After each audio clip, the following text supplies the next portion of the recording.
Hello. Welcome to my SCIS 620 Systems Analysis and Design Tools video presentation, Murphy Online Rebooted.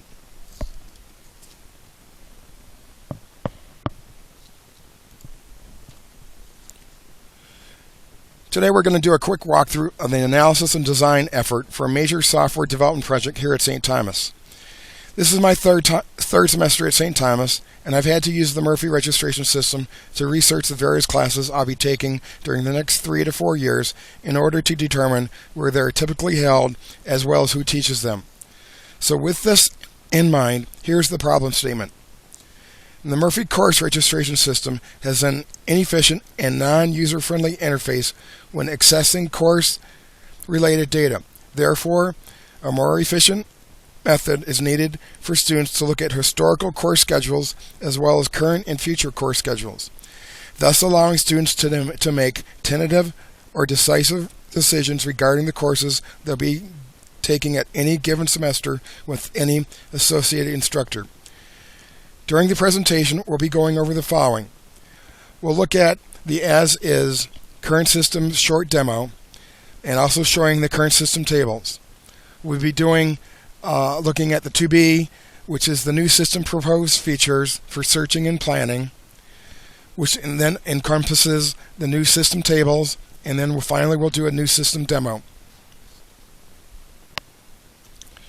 Here we are at University of St. Thomas Murphy Online System. We are in Murphy Online, and we're going to select a term for summer of 2014, do a submit, and we'll then say add or drop classes or look up classes. And again, we'll see that we have to select the term again. We'll do it again at summer 2014, do a submit. And we have to scroll down here. Even though it knows that we are part of the graduate program of software, we still have to choose SCIS. We're going to choose course search. And you can see that this is the list of courses that's offered summer of next year. One of the tables of the current system is the semesters tables. Here you have school year 2012, semesters fall, and then a field called year semester 2012-fall. So, and you can see that it has a historical status. We're going to go down to 2013, fall of 2013. Its status is current, and we can go to school year 2014, spring, and you can see the status is future. This particular table is called degrees. We can see that it has a program abbreviation of SCIS or LIT for the literature, master's program, MATH for the master's program for math, or HIST for history. We're going to choose SCIS. You can see that it for this particular program abbreviation, we have Master of Science Software Engineering. That's the degree name. The degree abbreviation MSSE. We can go to Master of Science Software Management, MSSM. Status of these is current. Here's another one of a particular interest is Master of Software Systems. We can see that the degree abbreviation is MSS and the status is discontinued. This next table is called the courses. Of course, it has program abbreviation. You can choose SCIS or any of the others, and when we do a search, we'll see that it has the course number and the short course title, and you take all three of these fields and it combines into the full course name of SCIS 600 Introduction to Information Technology. Or we can click on 635, for example, course number 635, Object-Oriented Software Analysis and Design. And it also has a status of current or discontinued. This next table is called instructors, and of course I've only put in a sample data for the instructors for the SEIS program. It has the last name of the instructor, the first name, and then a field that is a joint of last name, first name called full name. And the status of that instructor could be either former employee or current, and the instructor type of adjunct, assistant professor, full professor. At this point in time, we're going to look at the to-be system, and we're going to cut to the chase a little bit and tell you that the two reasons why we're engineering the new system is for the following reasons. New features of the new system will allow students to search for past history to determine when courses are most likely will be taught in the future and or who will be most likely to be teaching them in the future. And it all allows students to more easily register. I've already used the My Courses Planning and History tab to add courses that I've already taken and courses that I want to take. In here, that what you'll be doing is you'll choose the semester, year and semester. As an example, let's say fall, spring of 2014. Program abbreviation would be SCIS, and we would then say, let's take as an example 734 data mining. What I would like to do is just show you the data that I've already inserted into that I've done for my own personal use. And here we have status column. I've taken 3 courses, the year semester column, the course name column, instructor, and when it was taught. So I've taken 3 classes here, fall, spring, and fall of 2013, and these are the classes I want to take. And let's say we'll take one in fall 2016, and it'll be SCIS 734 data mining, and it's something that I want to take. I want to add the class to my list, and I get a note saying it's been added. And as you can see, I want to take for fall of 2016 SCS 734 data mining.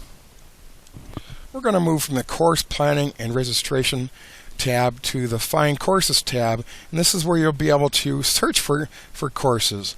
And I've created a number of different ways to search for courses. The top level would be by course and then by instructor, or over here course and then year semester. And you can see an example of the hierarchy here, be it the course, the instructor, the year and semester, and when it was taught, either evenings or Saturdays.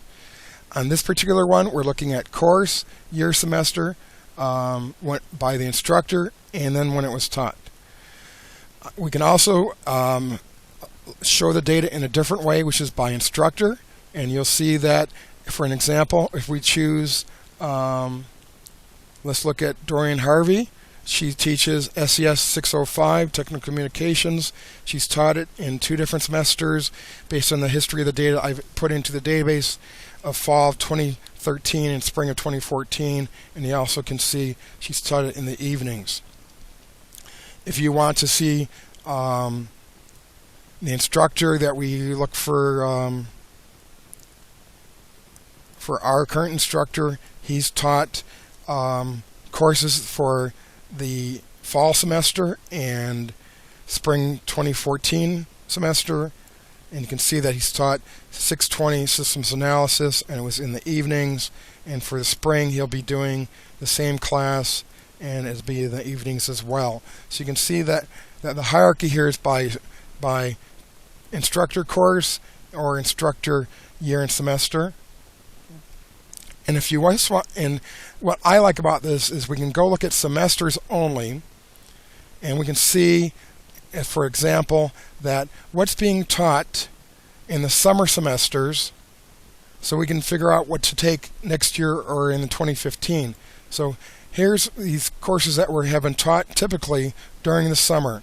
And for example, we can see that for 610, Mr. Lay will teach it in the evenings and Saturdays, typically during the summer. And we can also look at over here for the summer classes. We'll see that Frank Hogg will be teaching both 625 software project management and software 626, and you can see that he's done it in the evenings. This typically is just a summary of the schedule of classes for any semester, not without regard to the year that they were taught. We can also look at to see by the year and semester they were taught, and here you can see an example of summer of 2008, summer of 2019, summer of 2012. So we're going to go look at spring, and you can see that spring there's a whole bunch of classes being taught, and if you remember, this is year, semester, course, instructor. So we're going to look at 2014 spring and 621, and the instructor is Saeed, and he teaches on Saturdays. Or we can look at year, semester 2014, and we can then go see whether Eric Level is teaching a class. Looks like he's teaching 636 system requirements, and you'll see it's on Saturdays. In addition, we also have the ability to search. I want to look for instructor, and he'll bring me to the instructor pane here, the instructor tab. I want to see show me instructors for Dr. Lee, and we can say filter, and here's Dr. Lee here. He's the classes he's teaching when, and what for Dr. Lee for the semesters for 2013 summer, like that. Or we can go look at courses, go choose SCIS, and let's go choose 740 real-time systems. We're going to filter that. He says, okay, show you the data for 740, hopefully, and we'll see that John Cruz teaches it. But we're going to choose a much more common class. Let's say 621. Do another filter, and we'll see that Saeed teaches it. He's taught it in the fall 2013, summer 2013, and spring 2014 on Saturdays. And we can see here's the class again. And this time, rather than sort it by instructor, we're sorting it by the actual, sorting it by the semester first and the instructor. The last tab is also when it's taught. We can say, show me all the Saturdays. And let me do it this way, though. Obviously, let's see what happens. Here we go. Okay, it shows Saturdays and evenings by the course. Here's the courses that are evenings, plenty of them there. Here's the ones that are on Saturday. We go to this one. This is when taught by instructors. Here's evenings. Looks like there's a whole bunch of evening classes taught by a whole bunch of instructors. And here's the ones that are by Saturdays. Of course, this is only data for 2 or 3 semesters of 2013, 2014, plus all the Saturday semesters from 2008 and current. So in order to get that final screen for the registration screen, which is this one right here, for course planning and for finding courses, we came up with 2 other tables that are many-to-many relationships, taking the courses, the data for courses and the data for semesters, and you can do many-to-many relationships of whatever courses you choose there, choosing a particular semester here, and you can then save it, and that puts a record into the related courses semesters. We also have another many-to-many table called Related Courses Instructors, and you can take a course, 650 legal issues, and relate it to a particular instructor and save it. And then what happens is, since we had 2 many-to-many relationship tables, we then had to create a joining those 2, and basically you can see the results here. That has the course name, the instructor, the year, semester, and when it's taught. And for 601 Foundations of Software Development, it says it's been taught by 3 different instructors, by Frank Hogg, Manjeet, and Saeed. And it tells, well, okay, seems like we have a bug in my software, which I should just ignore, but basically it should have the semester here, obviously, and it doesn't. And it's taught evenings and or Saturdays. So I do not know why this is showing that right now, but we're going to disregard that. And the beauty of software. Well, and also with hitting the pause button on for the video recording. Anyway, we can now see we have course, instructor, year, semester, and when taught. We can sort this by year, semester, and we can see that we have a lot of 29 2009 summers, 2010 summers, 2011 summers, and through 2013 fall, 2013 summer, 2014 spring. We can also sort by instructor, and we have Brad Rubin, we have Marius, or we can then sort by the actual courses. And you can see that 640, Greg taught this particular course in these 3 semesters, and of course this is just a sampling of the data, and we can I think that's enough for that. Lastly, this was on the wish list, and it has has a table called core courses, degree core courses, but it's really to do with identifying the required or core courses per degree, or whether it's just allowed or whether it's waivable. So as an example, for the MSSE degree, we can see that the 601 course is waivable, and you should not be taking 620 or 621 for the MSS degree since they don't apply. And I'm just going to go to the and the required courses are the ones are highlighted here. But if we go to a different degree program like our program, the MSS program, you can see the required courses are a smaller number, and 601 is still waivable, but do not take 625 and 626. This is a nice to have feature in Murphy Online, so that people can see, so that you won't take courses that will not apply to your degree. This is my Murphy Online Rebooted presentation. We've gone through the problem statement. I've given a short demo of trying to search for classes in Murphy Online. The current system shows you some of the current system tables. And we did the to-be of the proposed features. I showed you some of the new tables that we created, and I did a demo for you. I hope you enjoyed this presentation. I really enjoyed this programming project and doing the design and analysis effort that was required. Thank you very much.